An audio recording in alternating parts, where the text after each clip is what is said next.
समय और समझदारी एक साथ नहीं रहते। जब समय होता है तो समझदारी नहीं होती, और जब समझदारी होती है तो समय नहीं होता। आइए, रोजगार गोविंदा चैनल में आपका स्वागत है। आज हम आज हम गणित की पहली क्लास स्टार्ट कर रहे हैं। इस क्लास में आपको गणित की बहुत ही बेसिक चीजें सीखने को मिलेंगी। बहुत ही छोटी छोटी चीजों के बारे में आज हमको बताएंगे। देखिए, आज हमारा गणित का पहला पार्ट है संख्या पद्धति। अब संख्या पद्धति में क्या होता है? देखिए, संख्या पद्धति में हमें संख्याओं का ज्ञान होना चाहिए कि भाई कौन सी संख्या को क्या बोला जाता है। जब भी तो हम गणित में कोई भी सवाल है जब भी तो कर पाएंगे जब हमें संख्याओं का ज्ञान होगा कि सम संख्या कौन सी है, विषम संख्या कौन सी है, अभाज्य कौन सी है, भाज्य कौन सी है। उसी के बारे में हम आज देखेंगे। तो देखिए, संख्या पद्धति। तो संख्या पद्धति में हमारी पहली आती है जैसे प्राकृतिक संख्या। तो देखिए, प्राकृतिक संख्या क्या संख्या होती है? प्राकृतिक संख्या वे संख्याएं होती हैं जैसे भी हम किसी भी वस्तु को गिनना स्टार्ट करते हैं तो हम उसको गिनते रहते हैं। तो उसकी गिनती हम कहाँ से स्टार्ट करते हैं? एक से स्टार्ट करते हैं। तो एक से स्टार्ट करेंगे तो कहाँ तक जब हम गिनते रहेंगे तो अनंत तक गिनते रहेंगे। तो जब अनंत तक गिनते रहेंगे तो प्राकृतिक संख्या कौन सी हो गई? देखिए, 1 2 3 4 5 इस तरीके से अनंत तक होती है। कहाँ तक होती है? अनंत तक होती है। ठीक है, तो हमारी प्राकृतिक संख्या क्या होती है? हमारी 1 से लेके अनंत तक होती है। ठीक है, पूर्ण संख्या क्या होती है? पूर्ण संख्या वो होती हैं, कौन सी होती है पूर्ण संख्या?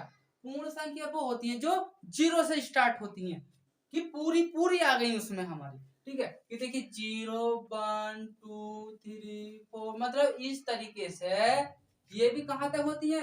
अनंत तक होती है। तो प्राकृतिक संख्या में 1 से अनंत तक होती है। ठीक है, और पूर्ण संख्या में 0 से स्टार्ट होती है। इतना याद रखना है। पूर्णांक क्या होती है भाई? पूर्णांक संख्याएं जो होती हैं इसमें हमारी माइनस की, प्लस की, जीरो सभी आ जाती हैं। कोई भी संख्या बची हुई नहीं होती है इसमें। देखिए, इसमें जैसे माइनस का 3 ले लिया, माइनस का 2 ले लिया, माइनस का 1 ले लिया, 0 ले लिया, 1 ले लिया, 2 ले लिया, 3 ले लिया, इस तरीके से चलती रहती है। तो इसमें जो है पूर्णांक में माइनस वाली भी, प्लस वाली भी और 0 भी सभी संख्या आ जाती हैं। वो कौन सी संख्या होती है? पूर्णांक संख्याएं होती हैं। समझ आ रही बात? ठीक। अब सम संख्या क्या होती है? सम संख्या वे संख्याएं होती हैं जो 2 से पूर्णतः विभाजित हो जाती हैं। मतलब 2 से पूरी पूरी कट जाती हैं, सम संख्या कहलाती है हमारी। तो कौन कौन सी होती हैं? 2 4 6 8 10 12 इस तरीके से हमारी संख्याएं होती हैं जो 2 से कट जाती है, सम संख्या कहलाती है। विषम संख्या, सम संख्या के बारे में तो पता चल गया। विषम संख्या देखते हैं हम। विषम संख्या क्या होती हैं? विषम संख्याएं वे संख्याएं होती हैं जो 2 से पूर्णतः नहीं कटती हैं। मतलब 2 से पूर्णतः नहीं कटती हैं, कौन सी संख्या कहलाई जाती है? विषम संख्या कहलाई जाती है। जैसे 1 3 5 7 9 11 13 इस तरीके से हमारी संख्या रहती है। कौन सी संख्या होती है? विषम संख्या। ये कोई सी भी संख्या जो है इसकी 2 से विभाजित नहीं होगी, विषम संख्या कहलाती है हमारी। अब आ जाते हैं हम अभाज्य संख्या पे। अभाज्य संख्या क्या होती है? अभाज्य संख्याएं वे संख्याएं होती हैं जो स्वयं अपने आप से कटती हों। जो संख्याएं स्वयं अपने आप से कटती हों अभाज्य संख्या कहलाती है। ये 1 से कट जाएंगी और स्वयं से कट जाएंगी, तो कौन सी संख्या कहलाई जाती है? अभाज्य संख्या कहलाई जाती है। तो ये संख्या कौन कौन सी होती है हमारी?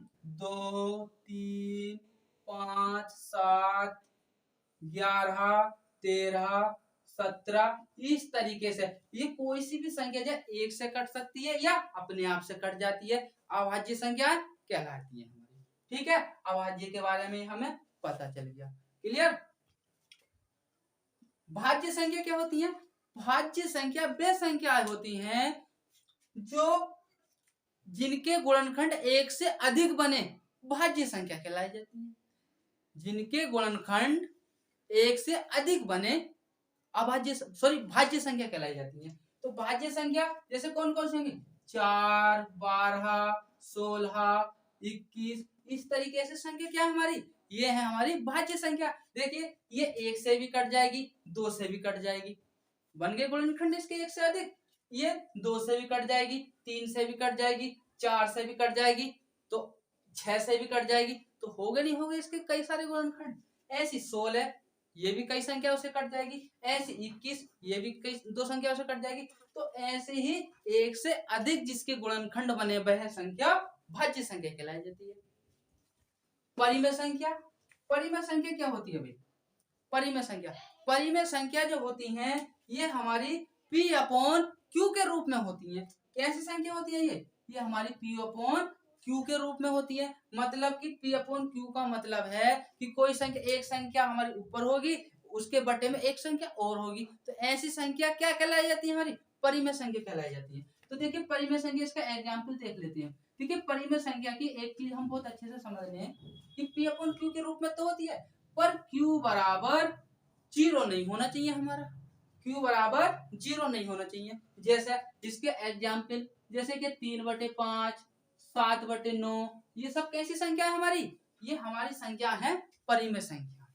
समझ आ गई बात। तो इस तरह की संख्या जो होती है हमारी, जो P अपॉन Q के रूप में होती है, देखिए ये P हो गई, ये Q हो गई, ये P हो गई, ये Q हो गई, ऐसी संख्या क्या कहलाई जाती है, परिमेय संख्या कहलाई जाती है।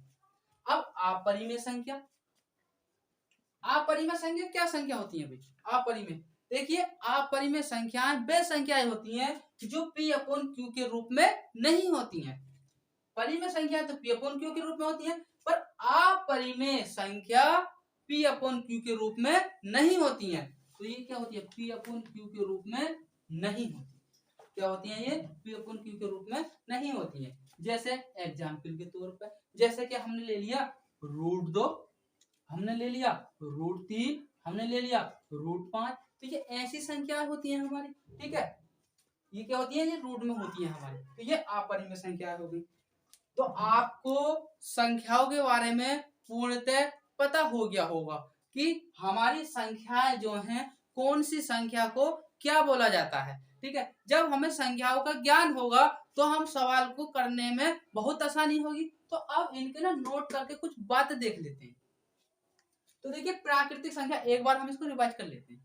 जैसे प्राकृतिक संख्या, प्राकृतिक संख्या 1, 2, 3, 4 अनंत तक होती हैं। तो अब यहाँ पे हम एक नोट करके बात लिख देंगे, नोट करके बात ये लिख देंगे कि सभी प्राकृतिक संख्याएं धनात्मक होती हैं, सभी प्राकृतिक संख्या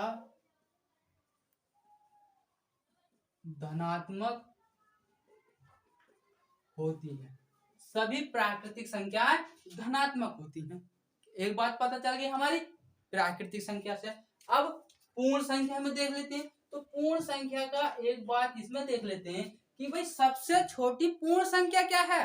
तो हम कह देंगे सबसे छोटी पूर्ण संख्या, सबसे छोटी पूर्ण संख्या कौन सी है, वो है भैया 0। सबसे छोटी पूर्ण संख्या 0 है हमारी। एक बात पर क्वेश्चन पूछा गया था कि भाई सबसे छोटी पूर्ण संख्या कौन सी है, तो उसमें ऑप्शन में दे रखा था 1, 2, 0 या इनमें से कोई नहीं। तो हम कौन सा ऑप्शन लगाएंगे, 0। सबसे छोटी पूर्ण संख्या 0 है, ठीक है। पूर्णांक में हमारी माइनस की भी और प्लस की भी आ गई, ठीक है। तो क्वेश्चन एक यहां से पूछा गया था, यहां से क्वेश्चन क्या पूछा गया था, पूर्णांक से।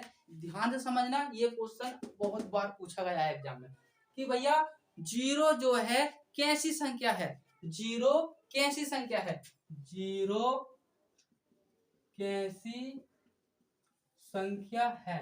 तो अब बात आइए कि 0 कैसी संख्या, धनात्मक है, ऋणात्मक है, उदासीन है, कैसी संख्या है। तो भैया ऑप्शन में यही थे कि उदासीन, धनात्मक, ऋणात्मक।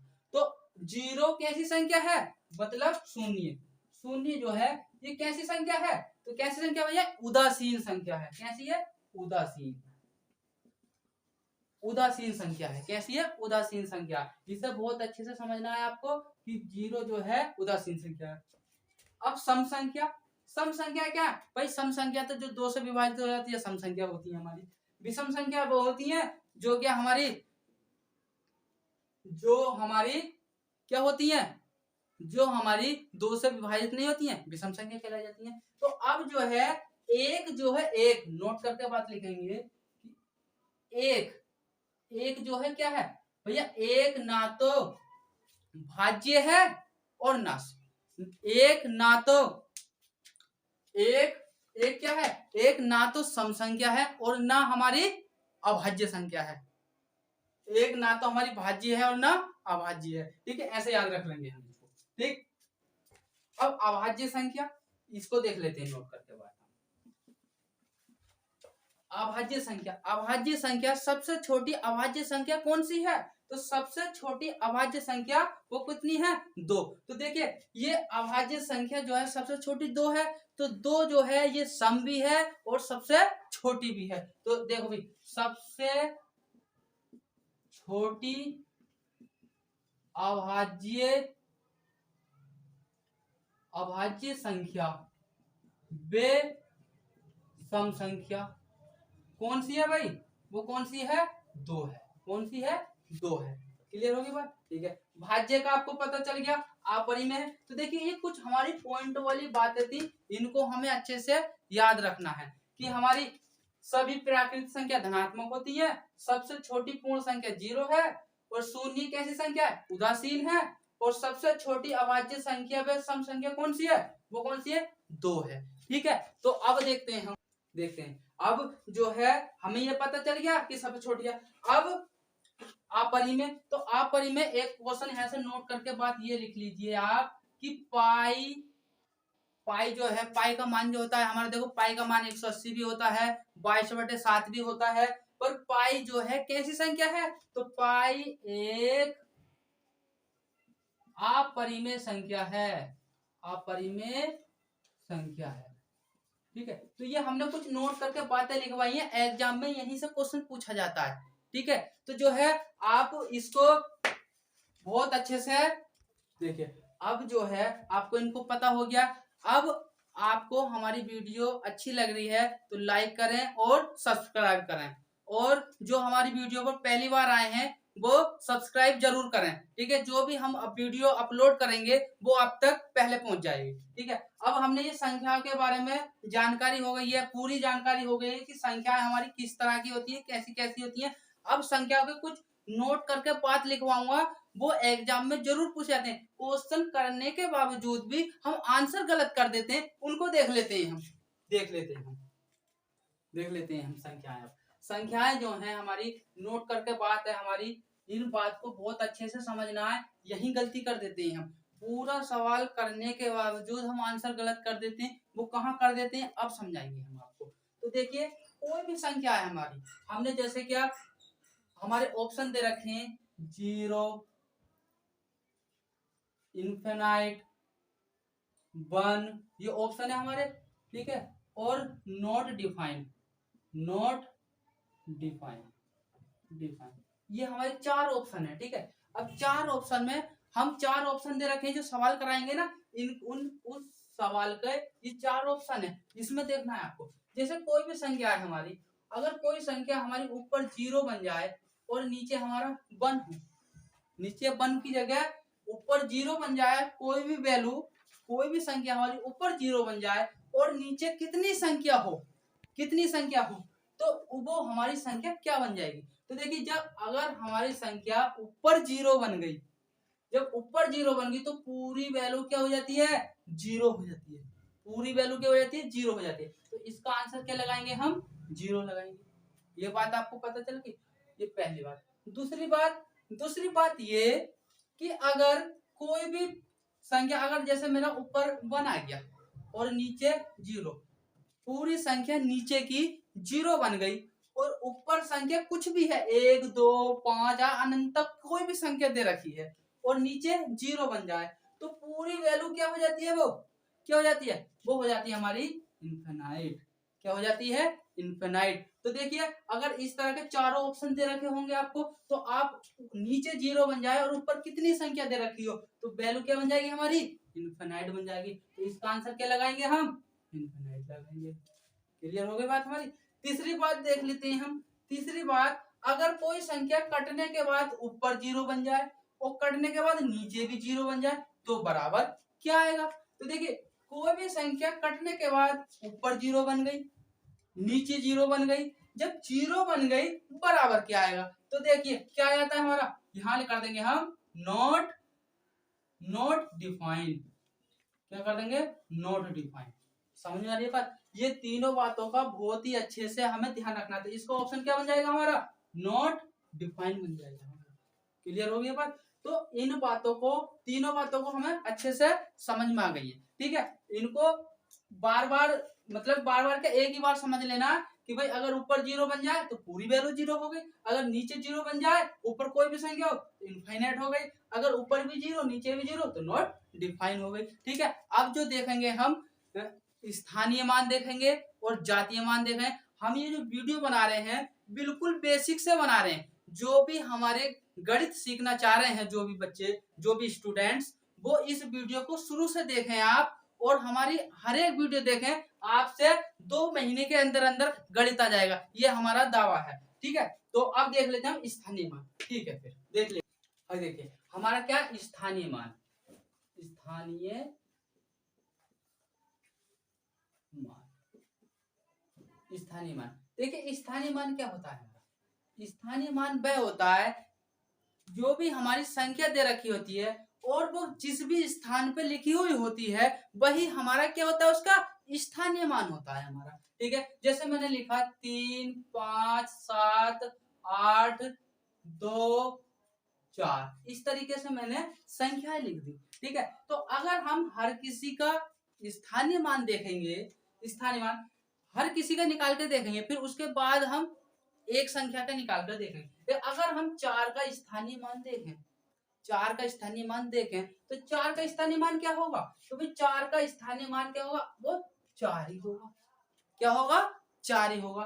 देखिए, जो भी जिसका भी हम स्थानीय मान निकालते हैं और उसके नीचे जितनी भी संख्याएं होती हैं उसके नीचे इतने ही जीरो लिख देते हैं, उसका स्थानीय मान निकल जाता है। अब जैसे 4 का लिखा हमने तो 4 का 4 ही लिख दिया।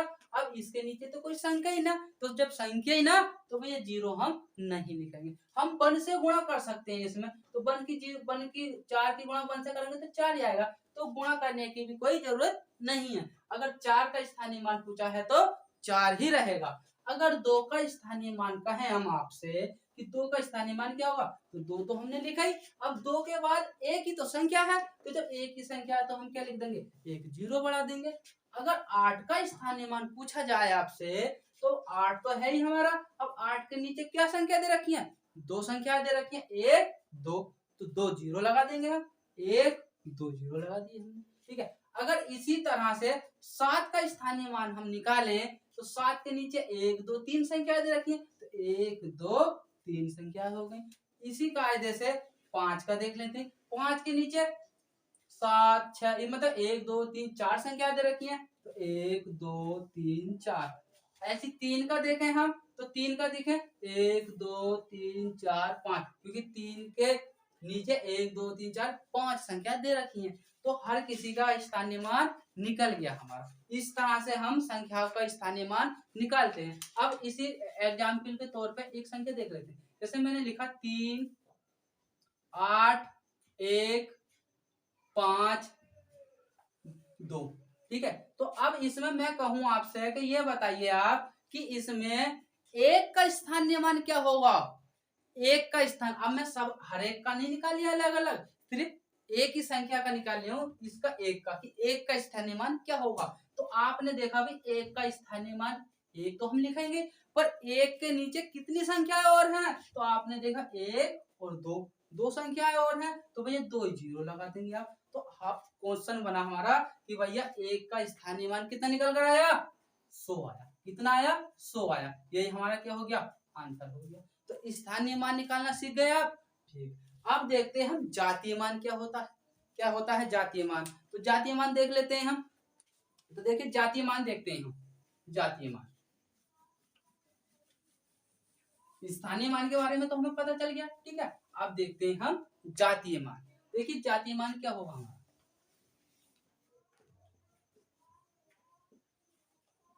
जातीय मान। जातीय मान जो है हमारा क्या होता है, जैसे जातीय मान वह मान होता है जो संख्या दे रखी होती है, वही उसका जातीय मान होता है। जैसे एग्जाम्पल के तौर पर कि जैसे 8, 5, 4, 1, 3, तो मैं आपसे कहूं कि ये बताइए कि 4 का जातीय मान क्या होगा, तो 4 का जातीय मान भैया 4 ही होगा। 4 का जातीय मान 4 ही होगा। भाई संख्या जो भी जितनी भी दे रखी है और उसी का जातीय मान पूछा है, तो वही संख्या लिख दिया, उसका जातीय मान निकल जाएगा। ठीक है, अगर मैंने पूछा आपसे कि 4 का जातीय मान क्या होगा, तो 4 ही होगा। यही क्या हो गया, हमारा आंसर हो गया। समझ आ गई बात? ठीक है, अब क्वेश्चन देखिए, ना तो स्थानीय मान का पूछा जाएगा आपसे, ना जातीय मान का पूछा जाएगा। क्वेश्चन जो पूछा जाएगा मिक्स कर कर पूछा जाएगा। मिक्स कर कर पूछा जाएगा कि भाई स्थानीय मान और जातीय मान का अंतर क्या होगा, या भाई स्थानीय मान और जातीय मान का योग क्या होगा। इस तरीके से क्वेश्चन पूछा जाएगा, तो उस क्वेश्चन को हम देख लेते हैं। आपको ये तो पता चल गया कि भाई स्थानीय मान क्या होता है, हमारा जातीय मान क्या होता है। ठीक है, अब देखिए हमारी वीडियो आपको अच्छी लग रही है तो लाइक करें और शेयर करें और सब्सक्राइब करें। ठीक, देखिए इसी तरीके से हम आपको वीडियो प्रोवाइड कराते रहेंगे। देखिए क्वेश्चन हमारा है कि भाई 4, 7, 2, 5, 3, 1 में 7 का स्थानीय मान व जातीय मान का अंतर क्या है। ठीक है भाई, तो देखिए 4, 7, 2, 5, 3, 1 का, इसमें 7 का स्थानीय मान व जातीय मान का अंतर क्या है। तो देखिए हमने देखा कि भाई 7 का ही तो पूछा, तो देखिए हमने 7 को देखा, तो 7 का हम पहले तो स्थानीय मान देखेंगे, तो 7 का स्थानीय मान हमने 7 लिखा। 7 के नीचे कितनी संख्या है, 1, 2, 3, 4 संख्या है हमारी, तो हम 4 जीरो लगा देंगे। तो ये तो इसका मान निकल गया क्या, स्थानीय मान।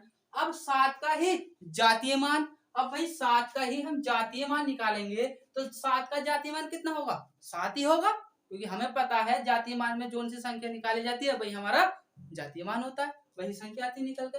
तो अब इनका क्या पूछा है, अंतर पूछा है। अंतर का मतलब क्या होता है, अंतर का मतलब होता है उसको कम करना, मतलब घटाना। तो देखिए अब क्या करेंगे, इसी 7 को हम कम कर देंगे, इसी 7 को हम कम कर देंगे। जब हम कम कर देंगे इसी 7 को, ठीक है, इसी 7 को हम कम कर देंगे, तो अब देखिए इसमें से अब एक हासिल लेंगे हम, यहाँ को 7 का एक हासिल लेंगे। जब हम हासिल लेंगे यहाँ पे तो 10 हो जाएगा, तो 10 में से हम 7 निकालेंगे तो कितना बचेगा, 3 बचेगा। अब यहाँ पे कितना बचा, 9 बचा, यहाँ पे कितना बचा, 9 बचा, यहाँ पे कितना बचा, 9 बचा।